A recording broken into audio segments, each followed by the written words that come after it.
ሰላም ቤተሰቦች እንግዲህ የምታዩት የግንቦት ልደታ አከባበር በወልዲያ ነው። እንግዲህ የግንቦት ማርያም በዓል አከባበር ወልዲያ ላይ ለ3 ቀን ድምቅ ብሎ ይከበራል።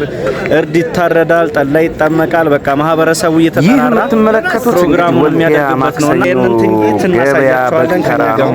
እንደምታዩት ማህበረሰቡ እንደያቅሙ በዓሉን ለማክበር የበግ የፍየል ምርጫ እያደረገ ነው። እንግዲህ እዚህ ገዝቶ ወደ የቤቱ ይወስዳል ማለት ነው። በዓሉን ድምቅምቅ አድርጎ ለማሳለፍ ማለት ነው።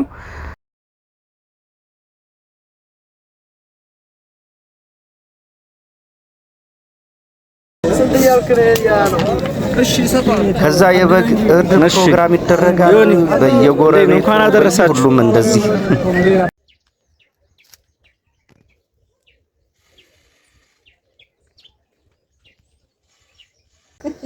ያው ግንቦት ማርያምን እንደዚህ አድርገን ያከበርን እንገኛለን።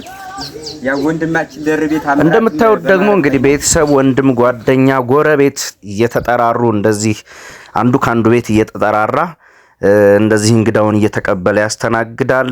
ከዛ በኋላ በዓሉ ደግሞ ከማለቁ ከ3ኛው ቀን ላይ ስለት ይደረጋል። ስለት የዛሬ ዓመት እመቤታችን ካደረሰችን በግ የተለያዩ ስለቶችን ተስለው ነው የሚለያዩትና የሚገርም የግንቦት ማርያም በዓል አከባበር ነው ወልዲያ ላይ የሚከበረው። እንግዲህ የዛሬ ዓመት ሰላም ያድርሰን። ሰላም በሰላም